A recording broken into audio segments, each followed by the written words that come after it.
Hi there, this is Malay. Welcome back to my channel.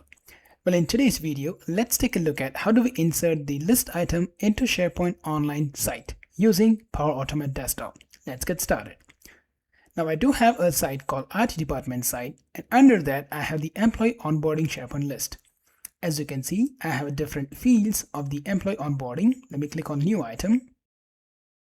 And you can see it has to do with the work, some description, complete, whether the task is completed or not, completed on, who is the mentor, and any relevant link and the relevant attachments. I would like to create this list item using the Power Automate Desktop flow. Let's head back to the PAD flow. Under the SharePoint Actions, drag and drop create item. If it is the first time connecting to the SharePoint, you will be asked to provide the credentials, and that user will be used as the connection reference. Select the SharePoint address. You can also bring in from the variable. I'll select the IT department site. In that, we'll select the list name. My list name is Employee Onboarding. And the moment you select that, you will see list of all the fields, attributes of that list. This is the title. So for a test, I will say test title from AD, the description coming from PAD flow, complete, no, the task is not completed.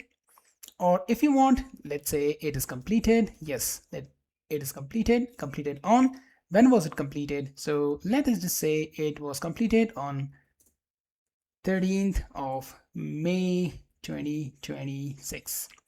Relevant link, you can have any link. I'm going to go and put a sample.bing.com complete by, well, whenever you want to complete by 30 days, 60 days, 90 days, or before joining, you will say complete by first day. The user joined the organization, and on the first day, user completed that. Mentor's claim, who was the mentor of the user? Let's say I'm going to put the email address, and that's going to be Adele, and that is it. If we click on save, let's run. Let's wait for the flow to complete. Hit refresh, and you can see the values which we entered from the flow is now reflected into the SharePoint list. So that is how you can use SharePoint action to create the list item in SharePoint Online site using Power Automate Desktop. I thank you so much for watching this video.